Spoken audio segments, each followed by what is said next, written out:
Selamat pagi, selamat siang, selamat sore, dan selamat malam. Assalamualaikum warahmatullahi wabarakatuh. Perkenalkan, nama saya Noval Azwastianto dengan NIM 23-513-656-GE-10122. Saya akan mempresentasikan terkait jurnal geografi, yaitu penerapan statistika di bidang geografi dengan judul jurnal Kajian Kualitas Air Tanah, Dampak Intrusi di Sebagian Pesisir Kabupaten Tuban. Kami beranggotakan 4 orang termasuk saya mengkaji terkait jurnal ini dengan memfokuskan penerapan statistika yaitu variabel random dan juga distribusi yang digunakan pada sampel-sampel pada jurnal kali ini. Jurnal ini dibuat oleh Febriarta E di tahun 2020 yang dipublikasikan pada Jurnal Geografi, Media Informasi Pengembangan dan Profesi Kegeografian, volume 17 nomor 2 halaman 39 sampai dengan 48. Sebelum kita masuk ke topik pembahasan aplikasi statistika di jurnal ini terkait variabel random dan juga distribusi yang digunakan, alangkah baiknya kita kenalan nih dengan penyusun materi-materi yang ada dalam PowerPoint ini. Ada saya, Noval Azwastianto, Erlandika Pramanugraha, Adelia Herawati, dan juga Kuena Apta Astagina. Tujuan penelitian daripada jurnal ini yaitu mengevaluasi kualitas air tanah yang terpengaruh oleh intrusi air laut di Kabupaten Tuban, di mana studi kali ini menggunakan analisis unsur kimia dan juga perbandingan dengan standar kualitas air. Hasil penelitian menunjukkan bahwa sebagian besar sampel air tanah di Kabupaten Tuban ternyata terpengaruh oleh intrusi air laut yang dapat meningkatkan kadar garam terlaut, yang nantinya akan mengakibatkan adanya potensi dampak negatif baik bagi kesehatan manusia ataupun lingkungan di sekitarnya. Lalu di mana sih Tuban berada? Kabupaten Tuban adalah sebuah kabupaten yang terletak di Provinsi Jawa Timur. Nanti ada kaitannya nih lokasi geografi ini karena Kabupaten Tuban ini berbatasan langsung dengan Laut Jawa. Lalu apa sih itu intrusi air laut yang dari tadi dikatakan? Intrusi air laut merupakan proses di mana air laut masuk ke dalam sistem akuifer atau lapisan air tanah di daratan. Di mana pada kasus Kabupaten Tuban ini penyebab terjadinya intrusi air laut dikarenakan oleh penurunan permukaan air tanah. Penurunan permukaan air tanah di Kabupaten Tuban ini terjadi karena adanya pemumpaan air yang berlebih di permukaan, misal sebagai keperluan pertanian, industri, dan juga perkotaan. Akibatnya, tekanan hidrostatik air tanah menurun, yang memungkinkan air laut untuk masuk ke dalam lapisan akuifer tanah. Lalu ada manfaat daripada penelitian ini. Manfaatnya dalam pemahaman yang lebih baik tentang kualitas air tanah dan dampak intrusi air laut, dan juga mengetahui unsur kimia air tanah yang terpengaruh oleh intrusi air laut. Nantinya akan dapat diambil langkah-langkah untuk menjaga dan memperbaiki kualitas air tanah di daerah-daerah ini. Selain itu, penelitian ini juga memberikan informasi penting nih mengenai potensi dampak negatif intrusi air laut, baik itu kepada manusia ataupun lingkungan. Nantinya akan dapat diambil keputusan ataupun kebijakan dalam upaya perlindungan sumber daya air tanah yang terfokus juga di Kabupaten Tuban ini. Variabel random yang digunakan pada jurnal tentang kajian kualitas air tanah dampak intrusi di sebagian pesisir Kabupaten Tuban ini yaitu menggunakan variabel random discrete dengan pengambilan sampel air tanah berada di dataran pantai. Secara administrasi berada di Kecamatan Tambak Boyo dan Kecamatan Jenung.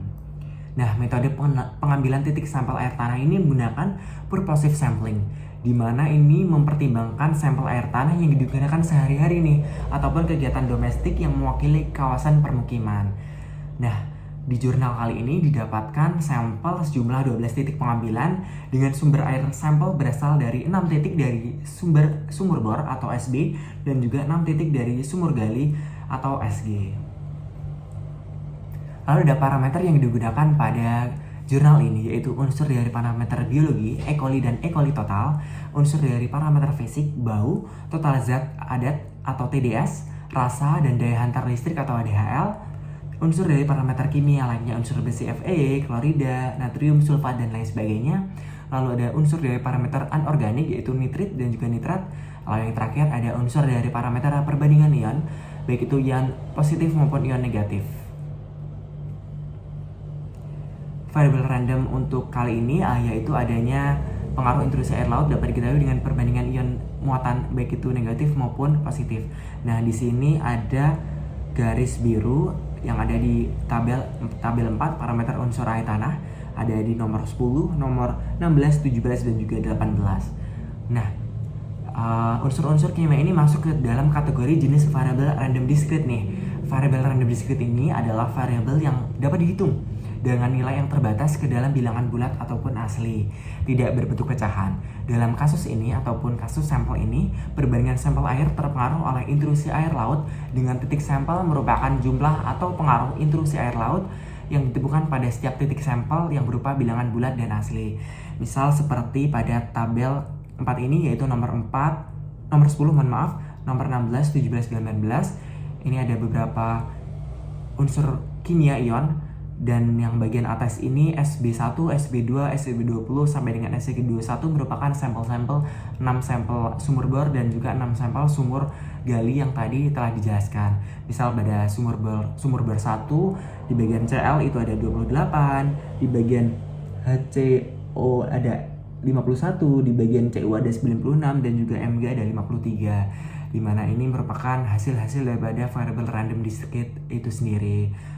Lalu selanjutnya, variabel random discrete yang digunakan dalam penelitian kajian kualitas air tanah ini termasuk ke dalam distribusi binomial nih, karena dapat ditemukan peluang sukses dan gagal ditemukannya kualitas air tanah yang memiliki unsur parameter baku mutu air sesuai dengan Permenkes RI nomor 32 tahun 2017 tentang standar baku mutu kesehatan lingkungan dan persyaratan kesehatan air untuk keperluan higien sanitasi.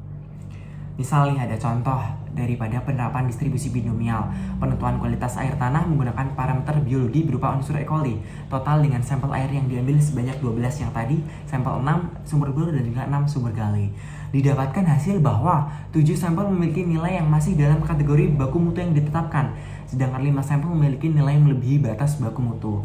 Apabila peneliti ingin menemukan 2 titik air yang tidak terkontaminasi unsur E. coli dari 12 sampel air yang diambil, maka diketahui variabel random atau X-nya 2, banyak percobaannya adalah 12, peluang suksesnya adalah 7/12, dan peluang gagalnya adalah 5/12. Lalu pembahasannya, peluang variabel random X sama dengan 2, yaitu kombinasi dari 12 kombinasi 2 dikali 7/12 semuanya di pangkat 2 dikali 5/12 semuanya di pangkat 10. Didapatkan hasil peluang peneliti menemukan 2 titik air yang tidak terkontaminasi unsur E. coli sebesar 0,351. Lalu ada contoh berikutnya nih, penentuan kualitas air tanah menggunakan parameter anorganik berupa nitrat. Nah, ini seperti tadi 12 sampel lalu diperoleh hasil 1 sampel memiliki nilai nitrat masih masuk dalam kategori baku mutu. Lalu 11 sampelnya tidak masuk ke batas baku mutu. Apabila peneliti ingin menemukan soalnya yaitu paling banyak 3 titik dan dapat dituliskan sebagai berikut. Variabel randomnya 3, banyak percobaannya 12, peluang suksesnya 1/12 dan peluang gagalnya 11/12, di mana peluang X kurang dari 3 yaitu penjumlahan dari F0, F1, F2 dan F3 lainnya seperti yang terlihat. Lalu didapatkan peluang peneliti menemukan paling banyak 3 titik air yang tidak terkontaminasi nitrat sebesar 0,634.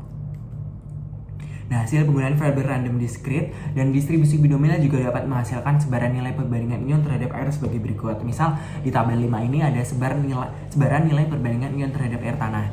Daripada penggunaan itu bisa didapatkan dari sampel-sampel SB1 sampai dengan SB21, sebaran-sebarannya nilai seperti ini. Lalu kesimpulan, berdasarkan penelitian tersebut dapat disimpulkan bahwa air yang telah tercemar menyebabkan penyimpangan standar kualitas air. Terdapat beberapa unsur yang dapat menyebabkan kualitas air tidak sesuai lagi dengan standar baku mutu, antara lain adanya E. coli yang bersumber dari limbah rumah tangga, nitrat yang bersumber dari pupuk pertanian, daya hantar listrik, ataupun adanya kesadahan atau adanya CaCO3 yang bersumber dari batuan gamping. Dampak intrusi air laut dapat diketahui melalui perbandingan ion mayor, yaitu magnesium dan juga kalsium serta klorida dengan bikarbonat. Hasil penelitian menunjukkan bahwa 11 dari 12 sampel atau 91 terpengaruh oleh intrusi air laut, sehingga tingginya pengaruh intrusi air laut terhadap air tanah dapat menyebabkan kualitas air tanah semakin memburuk. Baik, sekian presentasi yang bisa saya sampaikan. Kurang lebihnya mohon maaf. Wassalamualaikum warahmatullahi wabarakatuh. Sekian dan terima kasih.